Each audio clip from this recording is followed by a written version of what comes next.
effectivement. Donc, d'accord, j'ai compris. Donc, contact, c'est la cohérence. Oui, c'est donné par extérieur. Madame. De même, nous abstiendrons par cohérence.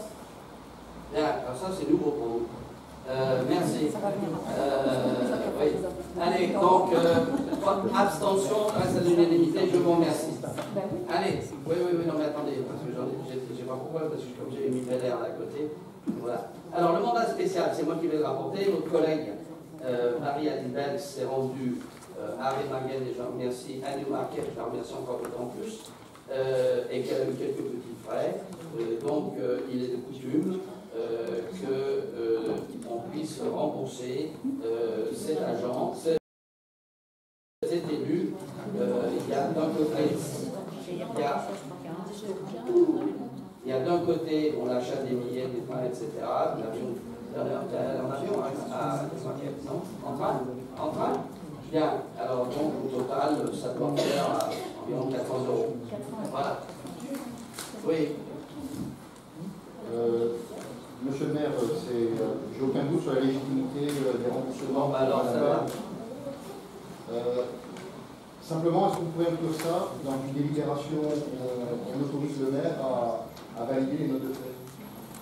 Non, c'est pris sur le budget, c'est tout. C'est un mandat spécial, c'est comme ça que ça s'appelle. Mais est-ce qu'on n'a pas un moyen de quoi faire? D'avoir un tiroir caisse au noir? Non. De vous déléguer la décision. De quoi? De vous déléguer la décision. Non, parce que c'était pas prévu dans le L21-22. Moi, je trouve que c'est bien. Voilà. Non, c'est pour ça que ça passe. Mais non, il vaut mieux que ça passe au conseil. Il vaut mieux que ça passe au conseil. Voilà. Donc au total, je vous dis 189 13 d'un côté et 273, 16 de l'autre.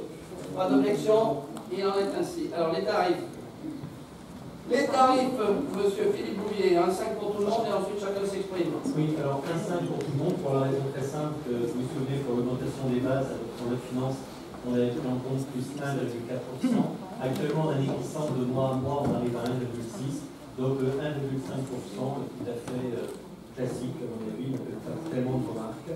Par contre, chacun doit pouvoir maintenant reprendre selon son secteur les tarifs et répondre à vos différentes questions. En commençant par le conservatoire de musique, c'est d'art dramatique. Bien. Allez, alors on y va. Dans l'ordre. Il y a d'abord le conservatoire. Qu'est-ce qu'on dit au conservatoire?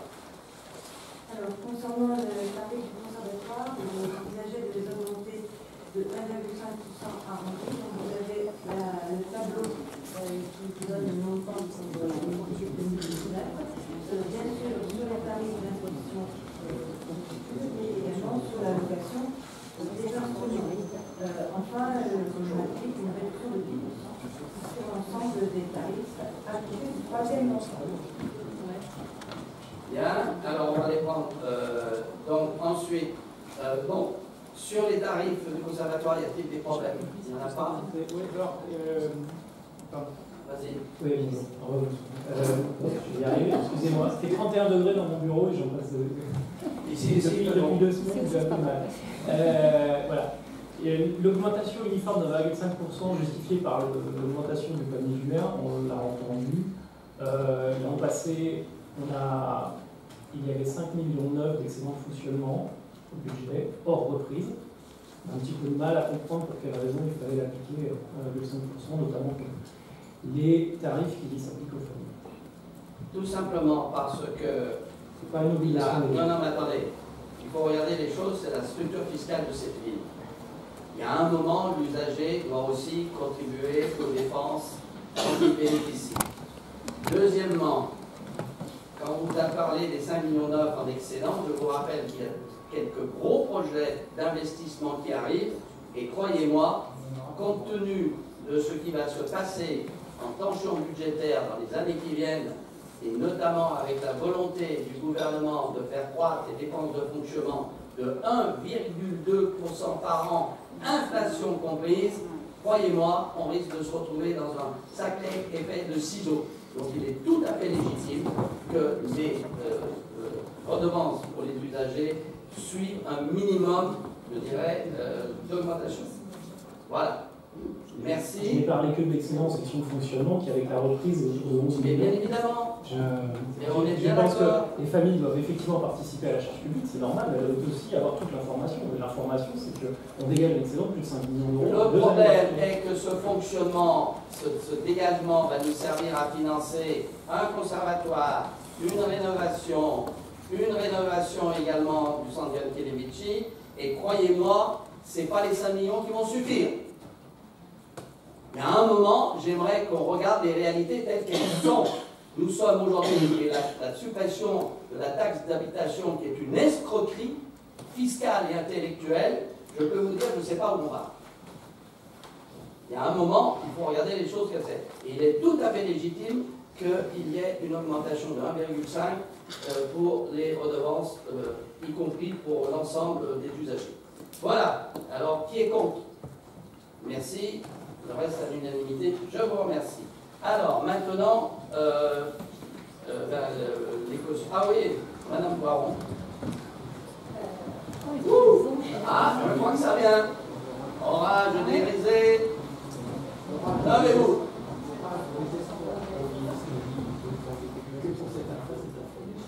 Bon, allez, ça va déjà.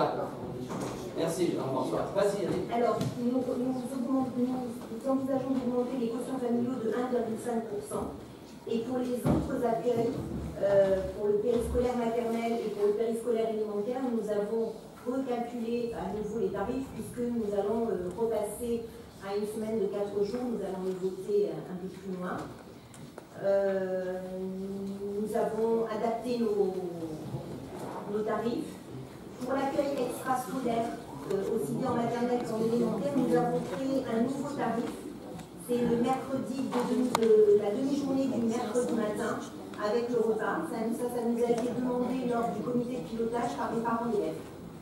Parce qu'ils souhaitent continuer à pouvoir laisser leurs enfants le matin et les récupérer à 13h30. Marc, allez-y. Oui, alors, pour la bonne information de tous, dans la délibération qui figurera sur le site, il faudrait renoter qu'on applique l'augmentation d'un 1,5, même si ça se voit, c'est pas à rementionner. Et c'est bien expliqué pour quelle raison. Et donc pour les mêmes raisons, nous allons nous abstenir, nous opposer, pardon. Et sur la question des quotients, alors on a déjà eu ce débat, en fait ce ne sont pas des quotients, hein, c'est un revenu mensuel. Ça ne tient pas du tout compte de la structure familiale. Donc à partir de ce moment-là, et comme il ne s'applique pas à tous les tarifs, on ne peut pas être en accord. Il s'applique avec cette délibération, il s'applique à tous les tarifs, sauf la restauration scolaire. Parce que nous avons inclus même l'étude, alors que jusqu'à maintenant, il n'y avait pas de quotient familial. La restauration concerne 80% des familles, non? Ce n'est pas un quotient familial. Je vais insister sur le fait que c'est effectivement un quotient, mais ce n'est pas un quotient familial, puisque ça ne tient pas compte du nombre de personnes qui composent la famille. Donc c'est un quotient dans la mesure où c'est divisé par 12. J'avais une question justement sur le fait de passer les tarifs de l'étude avec le quotient, au quotient, sans familial. C'est ce qu'on demandait depuis longtemps, donc là-dessus on va être satisfait de cet état de fait, mais je voudrais savoir si c'est lié au fait que une partie des études, en particulier pour les CP, est prise en charge par les centres de loisirs et que du coup on a une convention avec la CAF qui commence à 16h30 au lieu de commencer après l'étude comme c'était avant. Pour le moment, nous n'avons aucune subvention, ni de la CAF, ni de personne, parce que tout simplement, on ne sait pas à quelle sauce on va être mangé. J'ai rencontré le DAZEN, M. Clément, qui ne sait pas lui non plus. Il devait avoir une réunion là cette semaine avec la CAF pour savoir si on allait pouvoir bénéficier de subventions. Bien évidemment, nous perdons les 50 € que nous avaient apporté les 4 jours et demi travaillés. Et donc, on ne sait pas du tout cette année ce que l'on va avoir comme subvention. Il y a une autre idée qui se profilait, il y a deux autres idées qui se profilaient au ministère, c'était le système de devoirs faits, c'est-à-dire que tous les enfants des écoles et des écoles élémentaires devaient sortir avec des devoirs faits, donc du coup on aurait supprimé l'étude, mais ça on n'en sait pas plus à l'heure actuelle, et un mercredi bonifié, où on pourrait réadapter ce que l'on a fait pendant les 4 jours et demi, quand on était à 4 jours et demi le soir en périscolaire, le faire le mercredi en extrascolaire. Sauf que ça aussi, c'est une idée de notre ministre, mais on n'a pas de bille là-dessus, on ne sait rien. Pour le moment, personne ne sait rien. Donc on navigue un peu à vue. Comme le fait de, donc on parlera aussi par rapport à la modification du PEDT, du taux d'encadrement, parce qu'on nous avait permis d'alléger le taux d'encadrement en péri et en extrascolaire. Là, on ne sait pas si ça va être maintenu. Donc nous travaillons, nous sommes revenus à l'encadrement de ce que l'on avait avant, en maternelle 1 pour 8 et en élémentaire 1 pour 12. Bien. Merci. J'ai une autre question, cette fois-ci pour M. Fantin. Sur l'accueil extrascolaire, qu'il soit maternelle ou élémentaire, le CCAS n'intervient que pour la partie alimentaire de la prestation. Est-ce qu'on pourrait envisager à un moment de faire une participation du CCAS sur l'ensemble de l'accueil de l'enfant, pas seulement sur la restauration de l'enfant? Jusqu'à présent, c'est justement concentré sur la part alimentaire. Il y a une possibilité pour les activités de CCAS. Alors, c'est prévu. Non, attendez, là il y a une précision à apporter. Excuse-moi, Raphaël. C'est prévu sous réserve du reste à vivre. Oui, mais donc voilà, donc il pourrait y avoir participation du CCAS sur l'accueil Monique, vas-y. pour. Parle plus près du micro, s'il te plaît. Pour rajouter une précision par rapport à ça, c'est-à-dire qu'effectivement,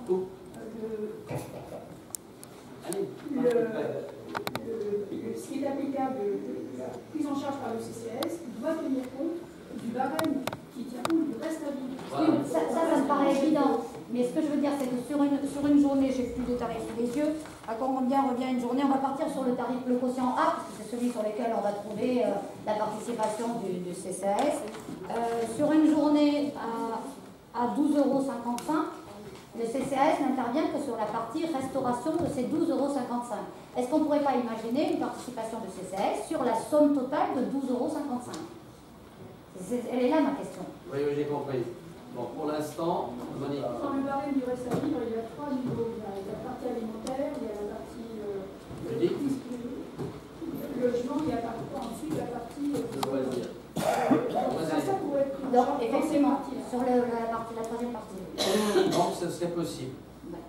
Merci. Voilà. Il y a c'est en septembre, au moment de la rentrée, les familles font des demandes d'aide pour les activités, donc ça serait dans ce cadre-là. On a simplement voulu faire une distinction parce que les tarifs scolaires sont N-1 et le CCAS intervient en temps réel. Allez,